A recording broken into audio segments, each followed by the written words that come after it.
কোনো রকম সাজ ডাইস ছাড়া নরম তুলতুলে দুধ পাকন পিঠা মুখে দিলেই মিলিয়ে যাবে। আসসালামু আলাইকুম। আজকের রেসিপিতে থাকছে গ্রাম বাংলার ঐতিহ্যবাহী দুধ পাকন পিঠা। কোনো রকমের সাজ ছাড়াই এই পিঠাগুলো বানিয়ে নিতে পারবেন, আর সাথে থাকবে পিঠা নরম হওয়ার টিপস। পিঠাগুলো বানানোর জন্য এখানে দিয়ে দিলাম 1 কাপ পানি, পরিমাণ মতো লবণ, 1 টেবিল চামচ গুঁড়া দুধ, 1 চামচ ঘি। সবকিছু একসঙ্গে মিশিয়ে এখন জাল করে বলক তুলে নিব।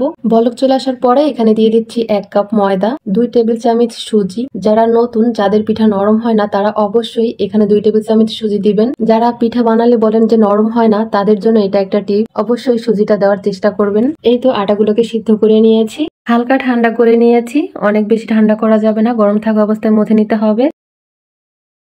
এখানে নিয়েছি ছোট সাইজের একটা ডিম, কারণ এখানে আমি যতটুকু ডো বানিয়েছি তাতে বড় সাইজের একটা ডিম বেশি হয়ে যাবে। ডিমের মিশ্রণ দিয়ে মেখে নিচ্ছি। সবটুকু ডিমের মিশ্রণ দিয়ে ভালো করে মেখে নিয়েছি, আর নরম সফট একটা ডো বানিয়ে নিয়েছি। এখন একটু চিটচিটে ভাব আছে, তার জন্য এখানে দিয়ে দিচ্ছি 1 চামচ ঘি। ঘিটা দিয়ে আবারও ভালো করে মথে নিব। এই তো মথে নিয়েছি। এখন এরকম ছোট ছোট করে লেচি বানিয়ে নিব। এই তো সবগুলো লেচি বানিয়ে নিয়েছি। এখন আমি পিঠেগুলো বানিয়ে নিব।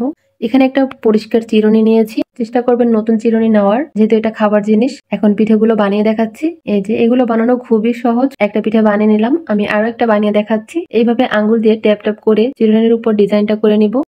তারপরে এইভাবে পেঁচিয়ে মুখটাকে আটকে দিলেই কিন্তু পিঠে হয়ে যাবে। পিঠেগুলো দেখতে কিন্তু অনেক সুন্দর লাগে।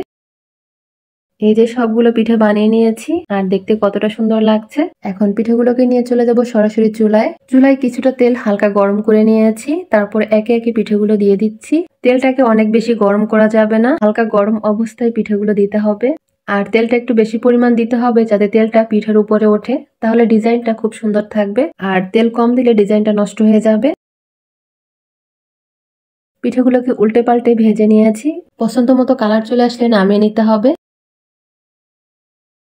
এখানে নিয়েছি 3 কাপ লিকুইড দুধ, আর দিয়ে দিলাম 1/4 কাপ চিনি। চিনিটা যার যার পছন্দ মতো দিতে পারেন। দিয়ে দিলাম 1 টেবিল চামচ গুঁড়া দুধ। একটু নেড়ে চেড়ে এখানে দিয়ে দিচ্ছি গরম মশলা। বলক চলে আসছে। বলক চলে আসার পরে এখানে দিয়ে দিচ্ছি একটুখানি লবণ।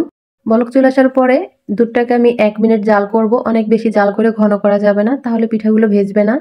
পিঠাগুলো ভিজানোর জন্য এখানে বাটির মধ্যে পিঠাগুলো দিয়ে দিচ্ছি। তারপরে যেই দুধটা জাল করে রেখেছি হালকা ঠান্ডা করে নিয়েছি। গরম দুধ দিলে পিঠার ডিজাইনটা নষ্ট হয়ে যাবে। দুধটা ঢেলে দিয়ে পিঠাটা এভাবে একটু নেড়ে তারপরে ঢাকনা দিয়ে ঢেকে রাখবো 30 মিনিটের জন্য। 30 মিনিটে এই পিঠাগুলো ভিজে ডাবল হয়ে যাবে। এই যে দেখেন 30 মিনিট পরে ফিরে আসছে, এক একটা পিঠে ভিজে ডাবল হয়ে গিয়েছে। আর কতটা নরম তুলতুলে হয়েছে, কত সহজে কেটে গেল। দেখেই বুঝতে পারছেন পিঠেগুলো কতটা নরম তুলতুলে হয়েছে। আর এই পিঠাটা খেতে এতটা মজার হয়েছে যে আমি নিজেই অবাক। রেসিপি ফলো করে বানালে আপনার পিঠে হবে নরম তুলতুলে, আর খেতে হবে ভীষণ মজার।